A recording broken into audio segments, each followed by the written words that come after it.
دین سے دنیا کا تعلق وقت کی شروعات سے۔ دین کی ڈور تھامے انسان دنیا سے آخرت تک کا راستہ پرسکون طے کر سکتا ہے، اور ایک دوسرے کا ہاتھ تھامے دین کے راستے پر چلانا ہم سب کا ایک دوسرے پر فرض ہے۔ آئیے قریب سے جانیں دین کا تعلق دنیا سے۔ RJ مہوش خان کے ساتھ سنیے FM 107 کے خصوصی پروگرام راہ حیات۔ السلام علیکم۔ راہ حیات میں آپ کو ایک بار پھر ویلکم کہتی ہوں۔ آج بات ہوگی میری اور آپ کی کہانی کی شروعات کے بارے میں۔ ہماری کہانی کہاں سے شروع ہوئی، ہم کون ہیں، کہاں سے آئے ہیں، جہاں ہم رہتے ہیں کیا یہی ہماری اصل جگہ ہے، کیا ہم شروع سے ایسے ہی تھے، ہمارا مقصد کیا ہے یہاں ہونے کا، ہم جیسے کیا اور بھی ہیں، اور اگر ہیں تو کہاں ہوں گے، کیا واقعی ہم ہیں یا یہ صرف ایک ایلوژن ہے جیسے ہم موویز دیکھتے ہیں، کیا ہماری زندگی بھی کوئی مووی ہے، ذرا تھوڑی سی طویل، 3 گھنٹوں کے بجائے 50، 60، 70 سال پہ پھیلی ہوئی۔ ایسے بہت سے سوال آپ کے ذہن میں بھی آتے ہوں گے، اور یہ سوال ہر سوچنے والے کے ذہن میں آتے ہیں۔ اسی سوچ کے نتیجے میں زندگی کے ارتقاء کے حوالے سے بہت سی تھیوریز وجود میں آئیں۔ ان میں سے ایک تھیوری جسے ہم ڈارون تھیوری کہتے ہیں، اس نے بہت دھوم مچائی۔ چارلس ڈارون کی کتاب دی اوریجن آف اسپیشیز 1859 میں چھپی تھی، اور اس کا کانسیپٹ آف ایولیوشن جہاں مذہبی حلقوں کی طرف سے بہت تنقید کا نشانہ بنا، وہیں ایک بڑی تعداد نے اس کو ویلکم بھی کیا۔ لیکن اس تھیوری کو جاننا اور اس کے فرسودہ خیالات کو سمجھنا بہت ضروری ہے۔ اسی لیے آج کے ایپیسوڈ میں ہم اس تھیوری اور اس سے مرتب ہونے والے اثرات کو سمجھنے کی کوشش کریں گے، کیونکہ یہ تھیوری کچھ جگہوں پر آ کر انسان کے اصل مقام، اس کے مرتبے کو چیلنج کرتی ہے۔ اللہ تعالیٰ قرآن پاک میں فرماتے ہیں، لقد خلقنا الانسان فی احسن تقویم، ہم نے انسان کو بہترین سانچے میں ڈھال کر پیدا کیا ہے۔ اللہ تعالیٰ نے اس کائنات میں لاکھوں کروڑوں مخلوقات بنائیں، ان میں سے بہت ہی کم کو ہم جانتے ہیں۔ اس پوری کائنات میں کیا کچھ ہم سے مخفی ہے، ہمیں نہیں پتا۔ اللہ کہتا ہے کہ انسان کو احسن طریقے پہ بنایا، مکمل بنایا۔ اللہ نے انسان کو اشرف المخلوقات کا درجہ دیا۔ ہماری شکل و صورت، ہمارے نین نقش، ہمارا اٹھنا بیٹھنا، رہن سہن، ہماری تہذیب و تمدن، سب سے بڑھ کر ہمیں بخشی ہوئی عقل ہمیں اور مخلوقات سے اوپر کا درجہ دیتی ہے۔ کائنات کی عمر کچھ 26.7 بلین سال مانی جاتی ہے، جبکہ جس زمین پر ہم رہتے ہیں اس کی عمر کا حساب کچھ 4.5 بلین سال بنتا ہے، جبکہ ان کے مقابلے میں انسان کی تاریخ بہت زیادہ پرانی نہیں۔ آرکیولوجسٹ نے جن قدیم ترین تہذیبوں، سویلائزیشنز کا اب تک سراغ لگایا ہے، ان کی تاریخ کچھ 1.5 لاکھ سال بنتی ہے۔ لیکن ہم سے پہلے کیا یہ دنیا خالی تھی؟ یہاں کوئی نہیں رہتا تھا؟ ایسا یقیناً نہیں۔ انسان سے بہت پہلے بہت سے جانداروں کے سراغ اس کائنات میں جا بجا پھیلے ہوئے ہیں۔ اچھا، یہاں میں آپ کو یہ بھی بتانا چاہوں گی کہ کسی بھی شے کی عمر کا حساب لگانے کے لیے آرکیولوجسٹ اور سائنٹسٹ کے کچھ میتھڈز ہوتے ہیں، جن میں سب سے مقبول اور عام فاسلز کی کاربن ڈیٹنگ کے ذریعے ان کی ایج معلوم کرنا ہے۔ اس کی مدد سے چیز، آثار کتنے پرانے ہیں اس کا اندازہ لگایا جاتا ہے۔ لیکن یہاں سوال یہ پیدا ہوتا ہے کہ یہ اندازہ کیا بالکل ایکوریٹ ہوتا ہے؟ اس کی یقیناً کوئی گارنٹی نہیں۔ اب یہ بات میں آپ کو کیوں بتا رہی ہوں؟ تو وجہ یہ ہے کہ آرکیولوجسٹ کو کچھ 3 لاکھ پرانے انسان کے فاسلز ملے، تو اس تھیوری کو دراصل اور تقویت ملی تھی۔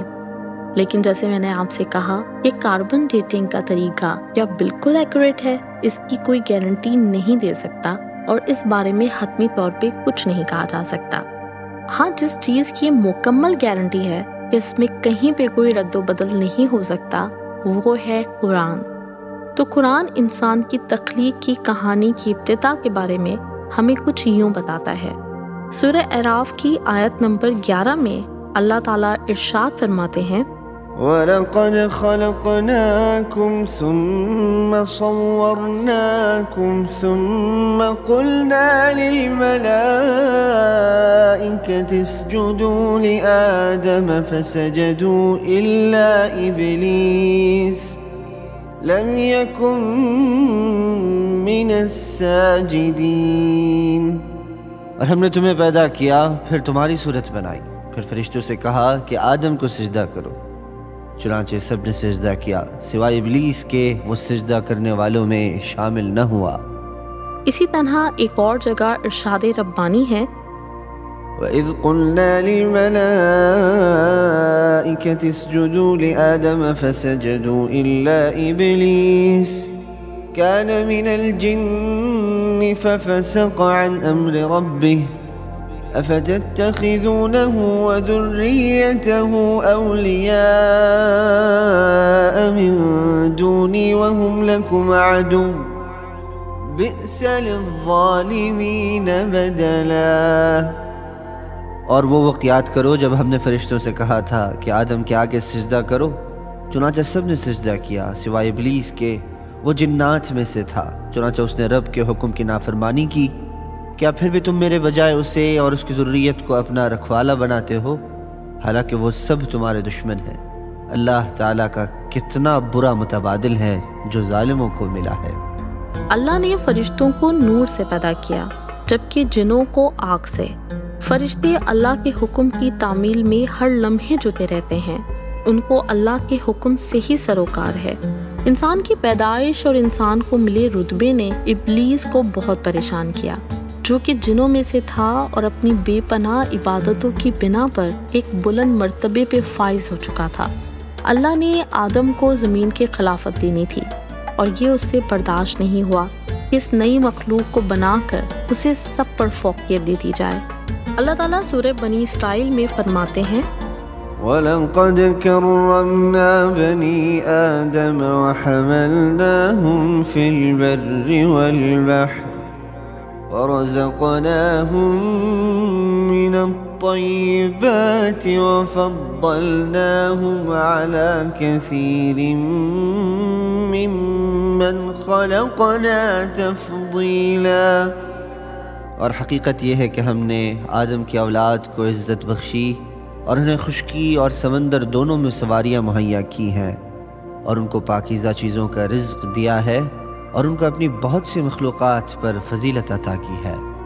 ڈارون کی تھیوری کے مطابق انسان پہلے بندر تھا اور پھر مختلف مرحلے طے کرنے کے بعد بہت سے حالات و تجربات سے گزر کر بندر سے آج کے انسان کے روپ میں ہمیں نظر آتا ہے۔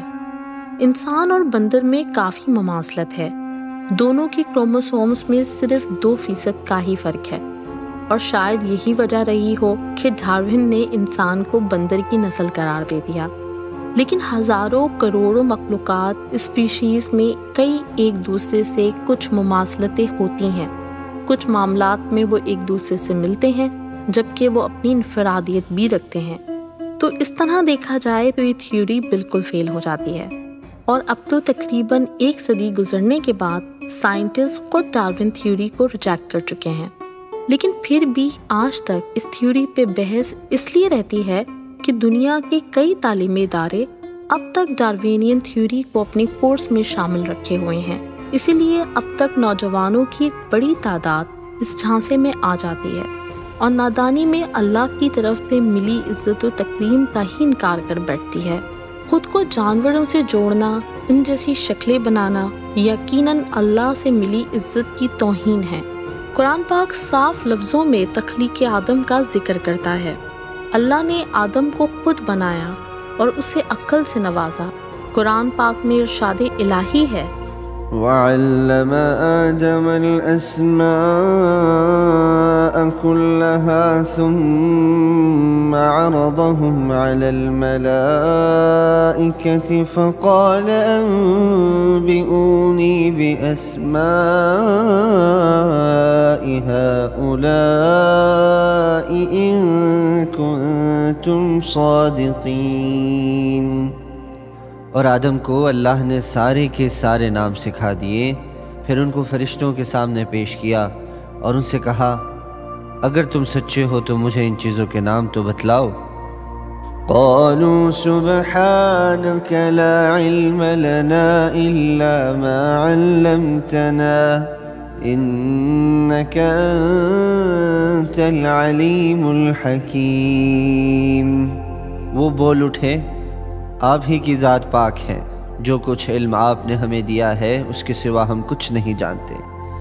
حقیقت میں علم و حکمت کے مالک تو صرف آپ ہیں۔ قال يا آدم أنبئهم بأسمائهم فلما أنبأهم بأسمائهم قال ألم أقل لكم إني أعلم غيب السماوات والأرض وأعلم ما تبدون وما كنتم تكتمون۔ اللہ نے کہا، آدم تم ان کو ان چیزوں کے نام بتا دو۔ چنانچہ جب اس نے ان کے نام ان کو بتا دیے تو اللہ نے فرشتوں سے کہا، کیا میں نے تم سے نہیں کہا تھا کہ میں آسمانوں اور زمین کے بھید جانتا ہوں، اور جو کچھ تم ظاہر کرتے اور جو کچھ چھپاتے ہو مجھے اس سب کا علم ہے۔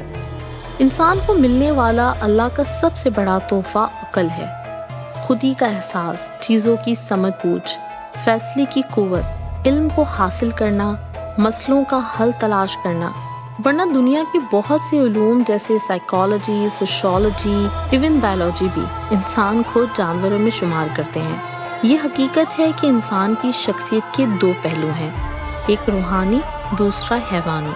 ہماری حیوانی جبلت ہمارے جسم اور اس کی ضروریات سے تعلق رکھتی ہے، جبکہ ہمیں سر بلند کرتی ہے ہماری روحانی فطرت۔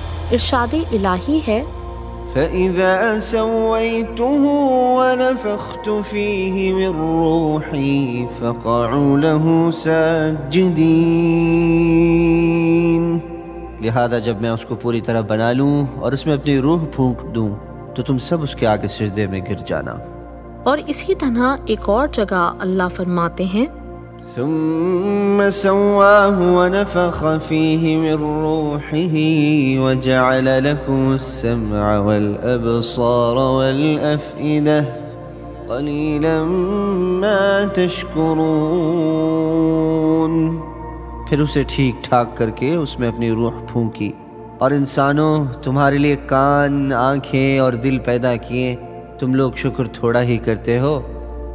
انسان اور کچھ جانوروں کے آپس میں کروموسومز ملنے کے حوالے سے میں آپ کو ایک اور بات بتانا چاہوں گی کہ اللہ نے خود قرآن پاک میں ہماری ایک مماثلت کچھ یوں بیان کی ہے، واللہ خلق کل دابۃ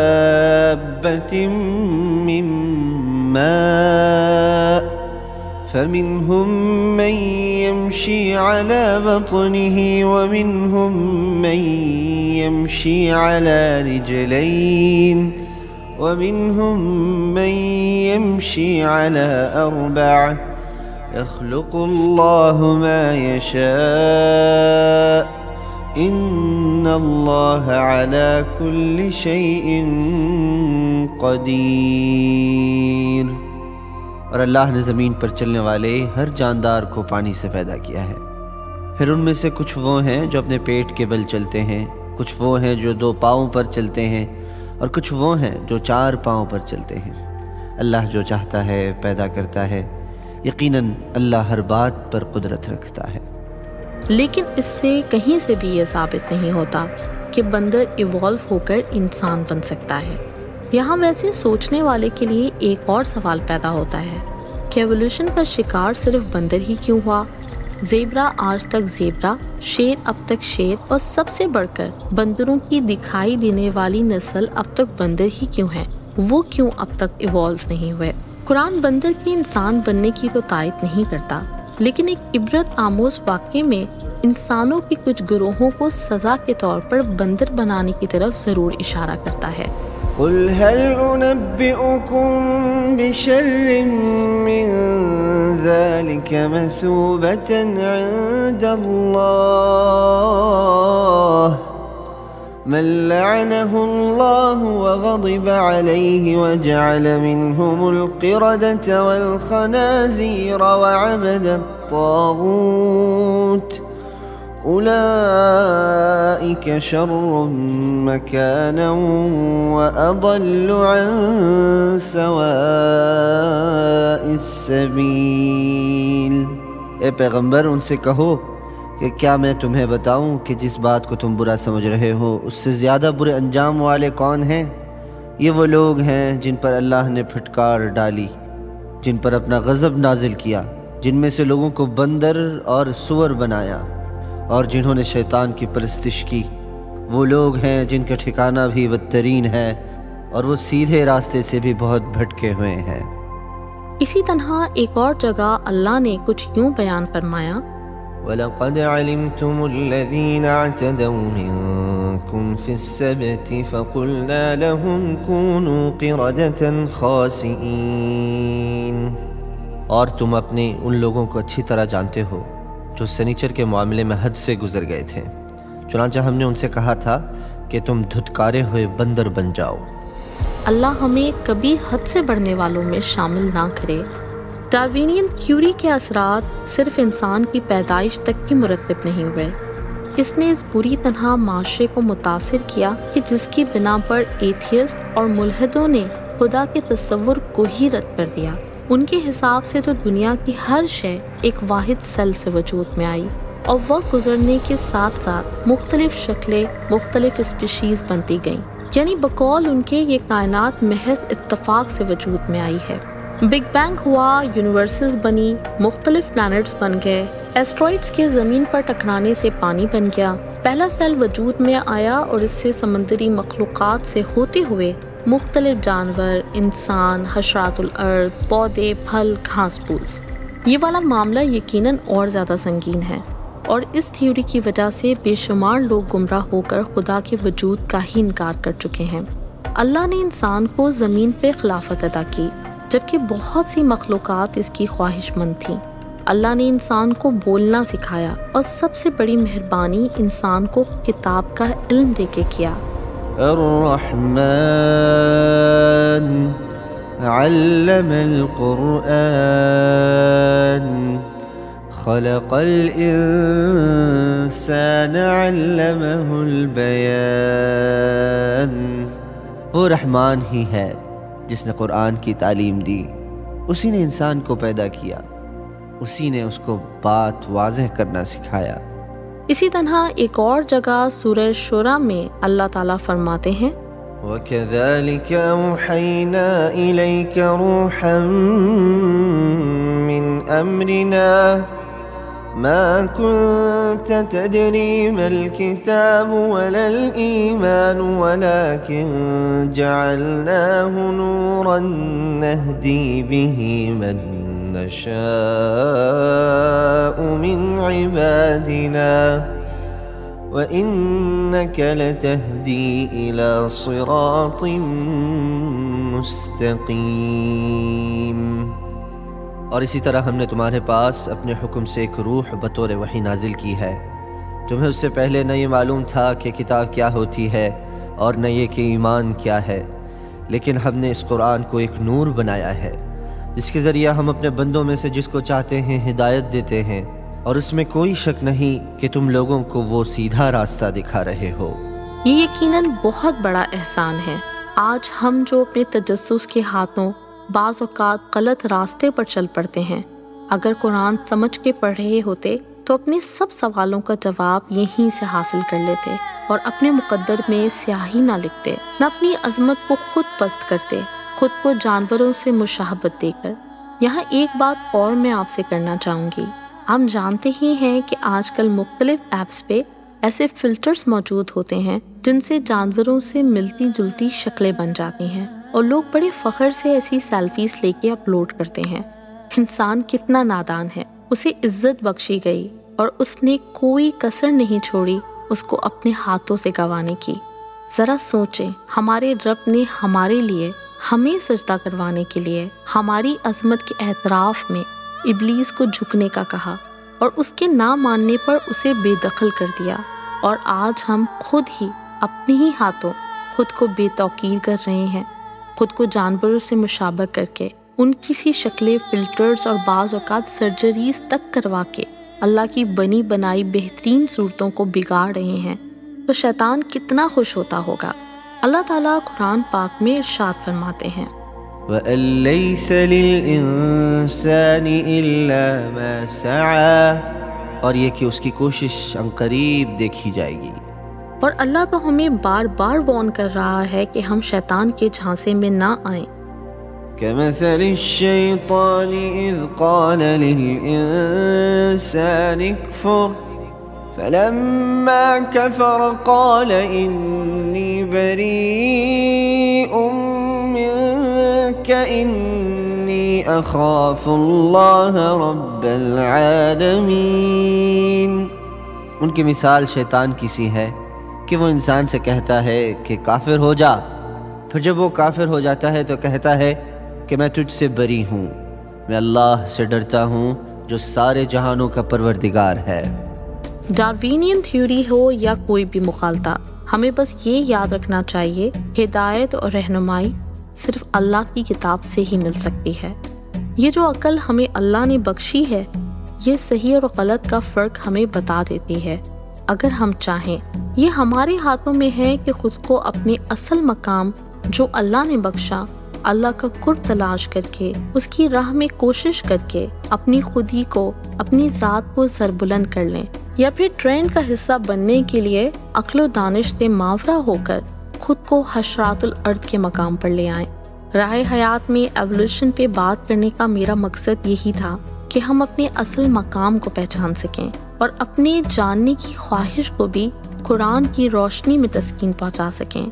اللہ کی کائنات طاقت دینے کا اور اس سے آگے نہ جانے کہاں کہاں تک پھیلی ہوئی ہے، ان میں کتنی مخلوقات ہیں ہم نہیں جانتے، بس جانتے ہیں تو یہ کہ ہمارے رب نے شیطان کو چیلنج کیا تھا کہ جو میرے بندے ہیں ان کو تم ہرگز نہیں بہکا پاؤ گے۔ تو ہمیں خود کو ان میں شامل کرنا ہے، خود کو پست نہیں بلکہ بلند کرنا ہے۔ خودی کے ساز میں ہے عمر جاویداں کا سراغ، خودی کے سوز سے روشن ہے امتوں کے چراغ۔ اس کے ساتھ ہی اجازت چاہوں گی۔ نیکسٹ ویک راہ حیات کا موضوع ہوگا بگ بینگ تھیوری اور تخلیق کائنات۔ اسی کے ساتھ راہ حیات سے مجھے یعنی مہوش خان، طلحہ اور ہمارے ساؤنڈ ڈیزائنر ندیم انصاری کو دیجیے اجازت۔ اللہ حافظ۔